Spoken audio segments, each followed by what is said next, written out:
My name's Kyle Holmes, and I'm the Director of Theater Arts here at Granite Bay High School, and I wrote the script for Ranked, a new musical. Perfect. Now you can just look at me as we talk. Okay. So first of all, let's talk about the musical. You said you started writing it with David in June. Yeah. What was sort of the seeds of all of this? Yeah, so we had done, we work together every year doing musical theater, and last year we were kind of winding down our spring musical. We did a production of Jesus Christ Superstar, and we were just kind of looking ahead at who's coming up, you know, who's going to be our seniors, who's going to be our juniors, and we just kind of kept talking about, we have this incredibly talented set of classes that are going to be coming through, and a lot of them are passionate about pursuing this professionally. Which is unique, right? In a class of like 30 kids, we'll have 2 or 3 maybe that are like, yeah, maybe this year of our seniors, of our like 35 seniors, like 10, 12 of them are like, this is what we want to do with our lives.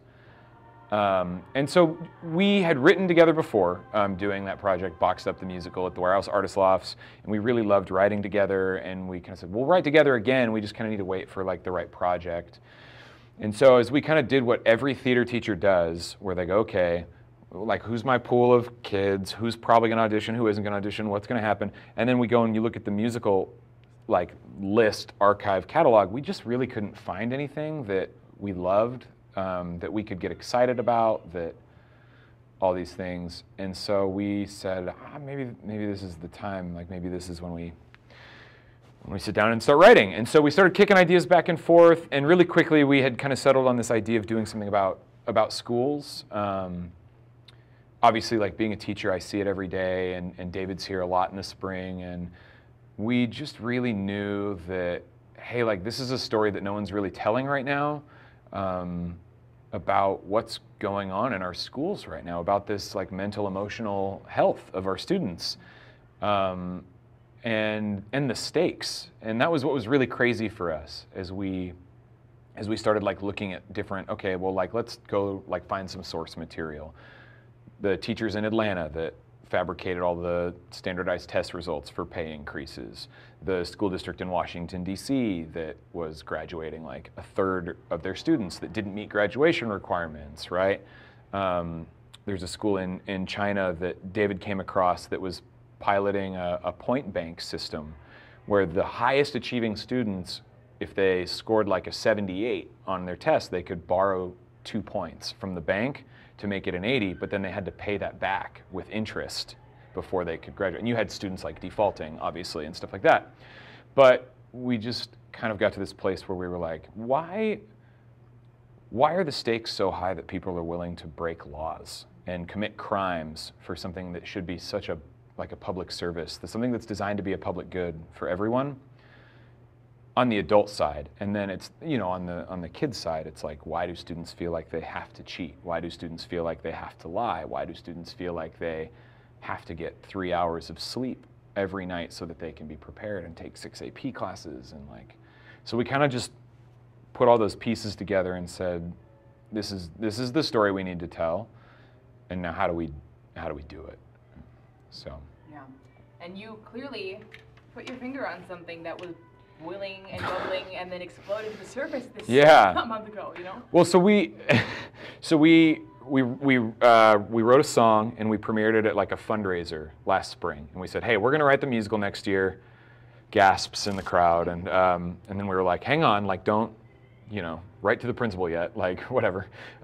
We wrote, here's the first song and scene from it, and we performed that just to kind of like get everybody on board. We had a 6-piece string section here with us, and like, and so we performed that. We had alumni, kids that had graduated 3 days prior that had been like rehearsing it in secret for weeks and not telling their friends. So then they came out and like performed and sang. It was really cool. But then the next day we sat down with students. We said, hey, anybody who wants to come is welcome to join us. And we sat down with students for about 3 hours, and we said, what do you think? What do you feel? What's going on in your life? Be honest, right? Like, what are you not talking to your parents about? What are the pressures you're dealing with? What's keeping you up at night? And it was just everybody. Everybody had very similar stuff going on with pressure and expectations. And so that was kind of the first of many like talk-back discussions. There's a lot of our, most of our script is based off of things that our students have said or written in some capacity, which is a really cool thing. One of the crazy, I got off on a tangent here. One of the crazy things is the main story in our play, one of the main storylines is a character whose parents are paying for his grades and he doesn't know. And he finds out halfway through and he's like devastated, but it throws a wrench in the whole system. So everybody else is pissed off at him. Can I say that? So everybody else is upset at him. And so he's like guilty, but he's also this victim. And we're doing these readings with our friends in August. We would set up these readings. We'd have our friends who are all professional actors come and read and sing. And then the audience was filled with our students. And then we would do a discussion afterwards. And the main feedback we got from everyone was kind of like, don't you think this is a little unbelievable? Like, don't you think this is a little far-fetched that like he wouldn't know his parents are paying for his grades? And like, this doesn't really seem, and it was just one of those things we stayed adamant about. We were like, no, we think this is happening. Like we feel really strongly about this storyline. And so when we saw these headlines playing out, it was like we were like reading the plot of our show, right? Like these kids had no idea. They're at college finding out that their parents lied to get them in, like their worlds are destroyed. And we're like, that's our play. So that's been very surreal. Yeah, for sure. Because at that point, gosh, what did that break? Like a month and a half ago or something? Like 3-4 weeks at this point. Yeah. I mean, it was like we were 2.5-3 weeks away from opening. So you were like well into this totally. That happening has not changed a word of our show. Mm-hmm. Not one. And we have, scripts and videos from the past year that document all of it, but like it hasn't changed anything. And it feels very much like a reactionary musical. But it's not, which is the craziest part. Yeah, definitely. What, well, I'll ask the same thing. What are your hopes for this musical's future? Yeah, I mean, same exact thing David said. Like we're doing this because we love these kids, and it's so hard for us to see them go through like what they go through and the pressure and the stress.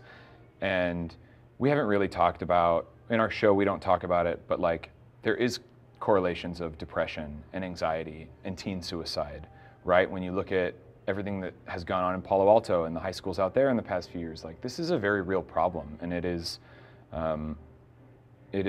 trauma. It can be traumatic for these kids.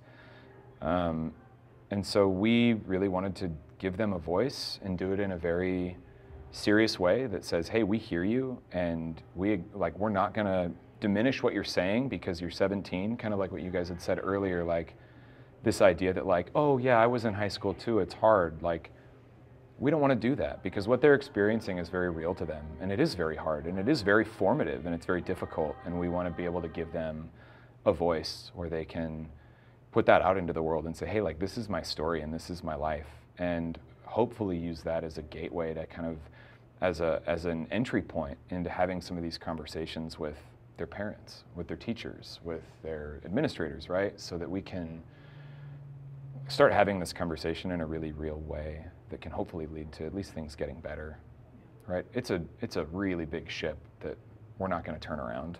But I think at least having the conversations and shifting our ideas of like what is success and our expectations, I think is a really big part of that. So I would love for this show to be, like David said, at every high school across the country. Like I want kids to be able to voice that like this is their reality. The adults in my life, like please listen to us, please take us seriously. Like this is what we're going through. The story's told very hyperbolically, right? It's this very like exaggerated world where class rank defines everything about you. And we have so many kids that walk out of the theater with their parents that we've heard, and their parents are like, that would be so crazy if that were real. And the kids turn to look at their parents and they go, this is real. Like this is my life. Just starting that conversation is our goal. They are feeling heard through your work. Yeah. And the students here, and like you said, hopefully if it's at different high schools, those students can feel heard and can share that, like you said, the conversation, getting that going. So that's the hope. That's cool. Is there anything else that you want to add that's important to mention? Are you worried about selling out? Publisher? Yeah, I am. I would say like if you want to join us Thursday, Friday, or Saturday, get your tickets online. Theater at granitebay.org. It's THEATRE at granitebay.org. Check out, we've got a lot of photos and videos about the musical itself at rankedmusical.com, and follow us on Twitter at rankedmusical. And next, once we close, next is kind of figuring out what's next, but we do want to put together some kind of album of music, because the music is amazing. David does a phenomenal job with it. I mean, you can hear it in the background throughout, but like, it's really powerful, and I think really, a special way of like giving a new voice to something that kids have been saying for a while now. Yeah. So.